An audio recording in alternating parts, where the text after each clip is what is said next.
తాకట్టులో ఉన్న బంగారాన్ని విడిపించి ఆ రోజు ఆన్లైన్ రేటుకే మేము కొంటాం. Sharma gold company.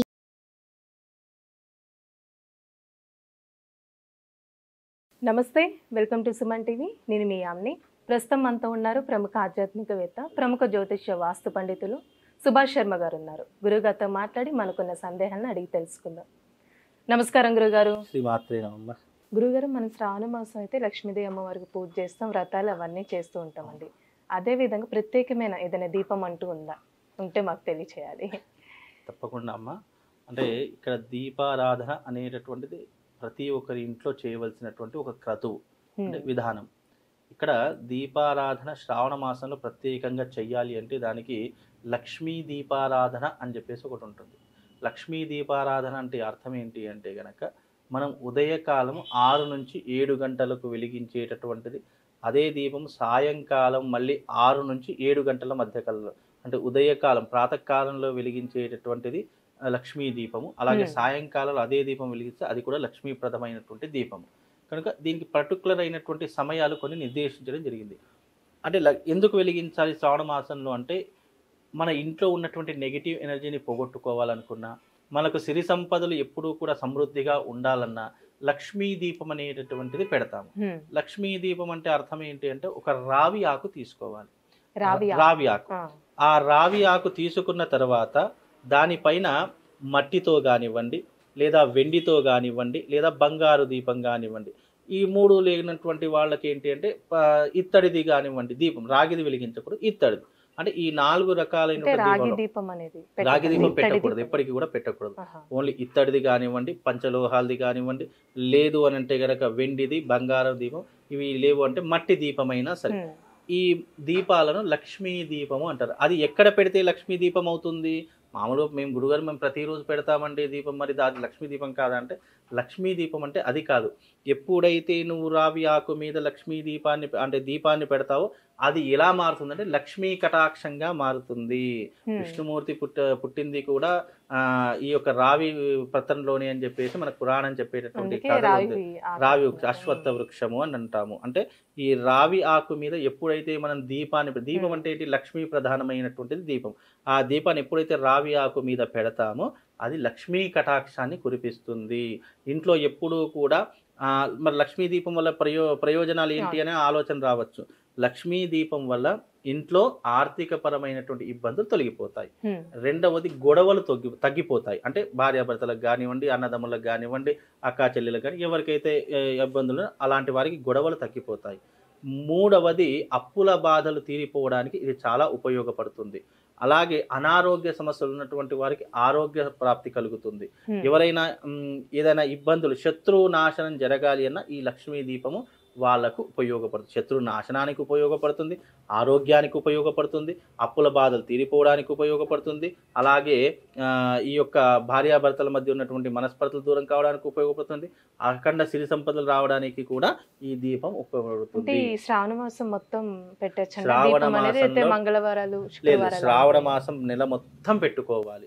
నెల మొత్తం దాంట్లో ఖర్చు అయ్యేది ఏంటి? ఇంత నూనె ఖర్చు అవుతుంది, ఇన్ని వత్తులు ఖర్చు అవుతుంది. అంతకు మీద మహా అయితే ఒక 100-200 ఖర్చు అవుతుంది. 1 లీటర్ బాటిల్ తీసుకున్నాము, అదేదో దీపం పెట్టమన్నామా అని చెప్పేసి లీటర్ నూనె పోసేసి ఒక రోజు పెట్టేసి అది అయిపోతుంది అనగా, మనం మామూలుగా కనీసము ఒక 2-3 గంటలైనా దీపం వెలిగేలా అంత పరిమాణంలో ఆ యొక్క ఏదైతే దీపం పెట్టేటటువంటి ప్రమిద ఉంటుందో ఆ ప్రమిద తీసుకోవాలి. మినిమం మనం ఒక రోజు దీపం వెలిగించడం మినిమం 2 గంటల నుండి 3 గంటల వరకైనా ఆ దీపం వెలుగుతూ ఉండాలి. అలా వెలుగుతూ ఉన్నటువంటిది దీపం అంటారు. ఏదో మనం దీపం వెలిగించమన్నాం కదా, చిన్నది ఏదో తీసుకొని ఒక 10 నిమిషాల్లో బుస్ అనిపోయింది అనుకోండి, అది అయిపోతుంది అక్కడికి. అది పెట్టినటువంటిది కూడా ఉండదు. కాకపోతే ఏంటంటే దీపం అనేటటువంటిది పెట్టేటటువంటి సమయంలో మినిమం 2 నుంచి 3 గంటల వరకు అది వెలుగుతూ ఉండాలి. దాని కాంతి అనేటువంటి ఇల్లు మొత్తం ప్రసరిపిస్తూ ఉండాలి. కాబట్టి రావి ఆకు మీద పెట్టేటటువంటి దీపం లక్ష్మీ దీపము. కనుక ఈ రావి ఆకు మీద మళ్ళీ ఎలా పెట్టాలి?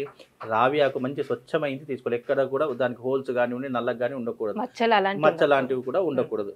రావి ఆకు తీసుకొని దాని మీద స్వస్తిక వేయాలి. గంధంతో స్వస్తిక వేసేసి ఆ స్వస్తిక మీద ఏం చేయాలి? దీపం అనేటటువంటిది అలా పెట్టడం ద్వారా మన ఇంట్లో ఎప్పుడు సిరి సంపదలు, దీని లక్ష్మీ దీపం అంట. ఇది ఎలా చెప్పడం జరిగింది? తంత్రశాస్త్రంలో శాక్తేయ తంత్రం అని చెప్పేసి ఒకటి ఉంటుంది.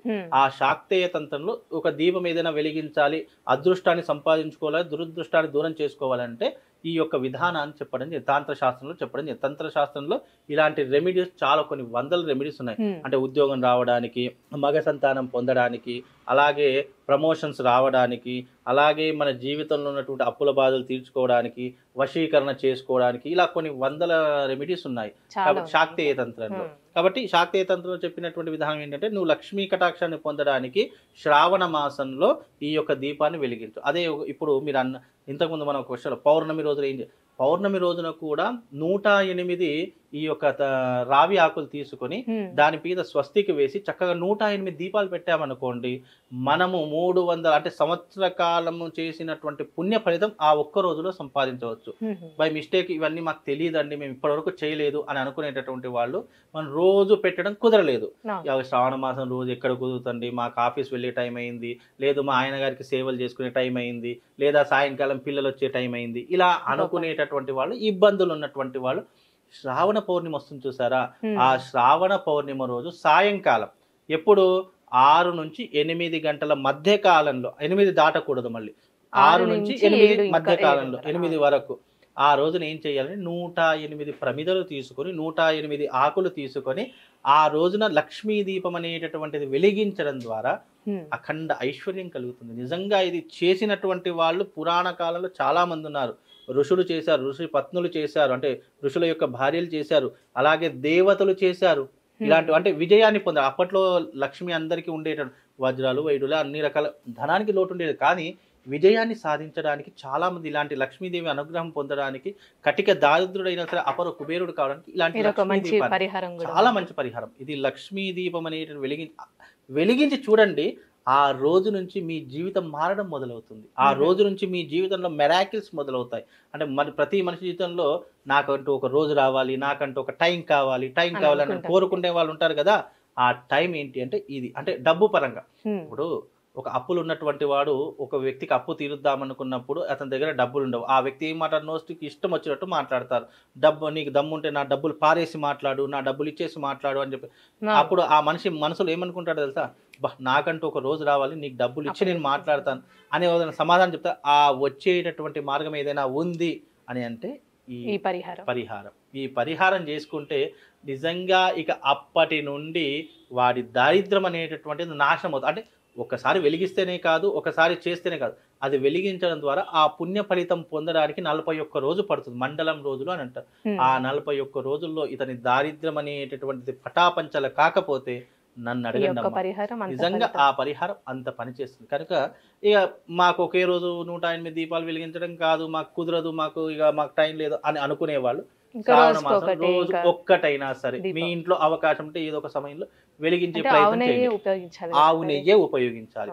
ఆవు నెయ్యి అనేటటువంటి నెయ్యి దేనికి వాడతాము మనము? విశేషమైనటువంటి పూజలలో, విశేషమైనటువంటి యజ్ఞయాగాదులలో, ప్రతి ఒక్క శుభ సూచికానికి, అదృష్టానికి నెయ్యి వాడతాము. ఆ నెయ్యి ఆవు నుంచి వచ్చే, గోమాత నుంచి వచ్చేటటువంటి ఆవు నెయ్యి కాబట్టి అది అనేక రకాలుగా దాని యొక్క శ్వాస పీల్చడం ద్వారా కూడా ఎన్నో రోగాలు దూరం అయిపోతాయి. కాబట్టి ఇలాంటివి చేయడం ద్వారా మనకు అదృష్టము, ఇక అఖండమైనటువంటి లక్ష్మీ ప్రాప్తి కలుగుతుంది. అందుకే ఈ శ్రావణ మాసంలో లక్ష్మీ దీపం వెలిగించుకోండి. ఇక మీకు జీవితంలో ఇక డబ్బుకి లోటు ఉండదమ్మా. నేను పేద పరిస్థితిలో ఉన్నాను అని చెప్పుకోవడానికి ఉండదు. మీరే ఇంకొకరికి ఇచ్చేటటువంటి పొజిషన్లో ఉంటారు. కానీ అది భక్తిపూర్వకంగా నమ్మకంతో చేయాలి.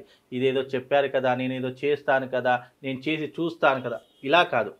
నమ్మకంతో, విశ్వాసంతో చేయి. ఫలితం గురించి ఆలోచించకు. మళ్ళీ అయ్యో చేశానండి, ఫలితం గురించి ఆలోచిస్తే గనక నువ్వు ఏదో ఆశపడో, నీకేదో కావాలని కాదు. ఇలా చేసుకుంటే దాని ఫలితం నీకు ఎప్పుడు ఉపయోగపడుతుంది? కష్టకాలంలో, ఇబ్బందుల్లో ఉన్నప్పుడు, పేదరికంలో ఉన్నప్పుడు, దారిద్రంలో ఉన్నప్పుడు, నువ్వు ఎవరి దగ్గర చేయి జార్చాలి అనేటటువంటి సమయం ఏర్పడినప్పుడు అప్పుడు నీకు ఆ అదృష్టం ఉపయోగపడుతుంది. కనుక ఇలాంటి నువ్వు ఫలితం కోసం ఆశించకుండా అదృష్టం కోసం ఆలోచించు. అప్పుడు నీకు తప్పకుండా ఆ అదృష్టాన్ని నువ్వు పొందే సమయం ఆ అమ్మవారికి ఎప్పుడు ఇయ్యాలో తెలుసు. నీ దగ్గర ఇప్పుడు నా దగ్గర ₹1,00,000 ఉన్నాయి, నాకు డబ్బులు అవసరం లేదు, నాకు ఇంకా కావాలంటే అత్యాశ అయిపోతుంది. అత్యాశ గురించి కాదు, ఆశ గురించి చేయండి. నాకు ఇది చేయడం వల్ల ఏదో ఒక పుణ్యం కలుగుతుంది, ఏదో ఒక పరిహారం నాకు దొరుకుతుంది అనేటువంటి నమ్మకంతో చేయండి. మీకు పరిహారం కాకపోతే నన్ను అడగండి. అంత విశేషమైనటువంటిది. కనుక నేను చెప్పినటువంటి విధంగా చేయండి, తప్పకుండా మీకు అదృష్టము ఐశ్వర్యం రెండు కలుగుతాయమ్మా. మంచి పరిహారం తెలియజేశారండి, మాకు ధన్యవాదాలు. శ్రీనాథ్. సుమన్ టీవీలో మీ పర్సనల్ అండ్ బిజినెస్ ప్రమోషన్స్ కోసం కింది నెంబర్కి కాంటాక్ట్ చేయండి.